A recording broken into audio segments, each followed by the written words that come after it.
Hello there, welcome back to the trailer reno. This week was really tough to push through because I just really wasn't feeling motivated after the setbacks last week, but I trudged along and the truth is the hardest part of any project is just getting started.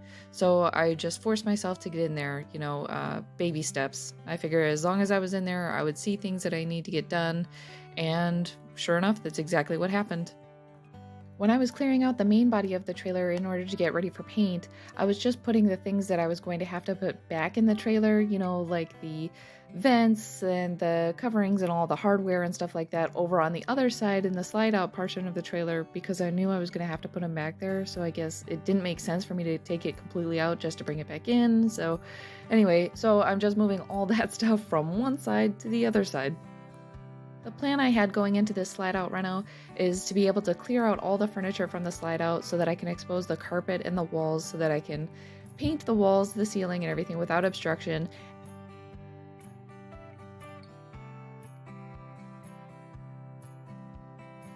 After the clutter was all cleared, everything else seemed so easy.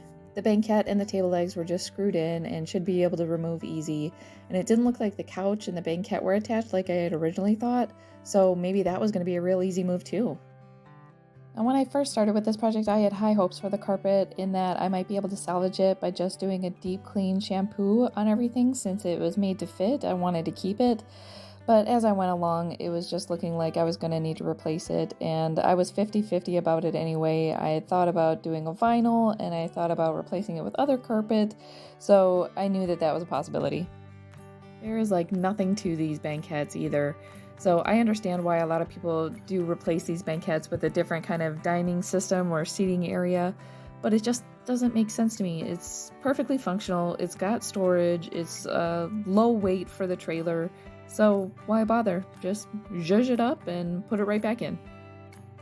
If you do happen to change out your furniture though, make sure that you're picking items that you can secure to the wall or to the floor so that way they're going to be secured during transit. If you're ever feeling like you're not making the right choices, you're taking the cheap shots doing this reno, definitely don't, because the people that made this camper also probably felt just like that. I took out that banquette, and behind the pull-out couch, this was their solution to cover up the motorized part of the slide out. Oh, they literally just screwed a piece of the wall in a lean-to form to cover that. Oh my god, that's what I needed. I was really starting to feel like shit about this, but look at that. You ever see a couch on stilts? Well, now you have. Gonna have to replace that. But this couch was basically only held by 2 screws on the opposing wall, so I went ahead and I removed those screws, and the couch was very easy to move out of the way. So, unfortunately, after seeing the bug problem, I didn't think that the carpet was salvageable. So, moving on, I decided that I was just gonna rip up that carpet and figure out what I was gonna do next. The carpet on the slide out was just held down by staples, and there were a few bolts on the outer portion of the slide out, but it might have been the state of the carpet or the state of the staples. It was really difficult. The carpet was basically shredding as I was pulling it out. And now that that's done, I'm going to go ahead and do the same paint and primer that I did with the rest of the main area. And here she is. Now to replace the carpet, I just chose a real low pile indoor-outdoor rug. And I did this for 3 main reasons. 1, it was going to be real easy for me to customize and install. 2, it was going to be very budget friendly. I got these 2 rugs for $17 a piece, so total of $36. And 3, the rug will overhang on that slide out threshold, so I don't have to worry about transitioning when I'm using vinyl planking for the rest of the floor. Now I'm installing these rugs like I've installed everything else in this trailer by doing a dry fit first. Alright, so before I make any cuts into this rug, I just want to be sure that I'm making the right one, so I'm making sure that I'm overlapping the area, because even if this flies back and forth, that's no big deal as long as it covers up the slide out portion. That's really what I'm focused on. But the thing is here. This portion of the slide out, when I pulled out the carpet went underneath this portion, as you can see, and it goes from here to here because it frames out the whole thing of the slide out. I want to make sure that I'm cutting my rug when it hits the wall part instead of where it's meeting this. Otherwise, I'm going to have this open area here. So be sure of that.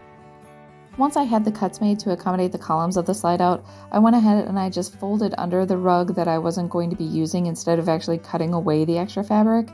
This way I could get a nice clean line without having to worry about any fraying or anything like that. Now that the rug is sized to fit, I'm going to go ahead and staple it in place. And I'm using staples only on the perimeter of the slide out portion itself. I'm doing a couple staples around the column portion just to keep it in place. But I was telling myself the whole time, do not screw this up and staple it to the main body of the RV because I knew that it would be a mistake and I would accidentally staple it and then the rug would be stuck and it wouldn't be able to slide in and out properly. So I was so afraid of screwing it up. Well, now that the rugs are secure, I went ahead and put the banquettes back in, and good thing those holes were in the wall, otherwise I wouldn't have known where to put the second banquette. Thanks so much for sticking with me. If you dig these videos, please like and subscribe. It really helps me out. I appreciate it. And hopefully next week we'll finally get those window treatments done.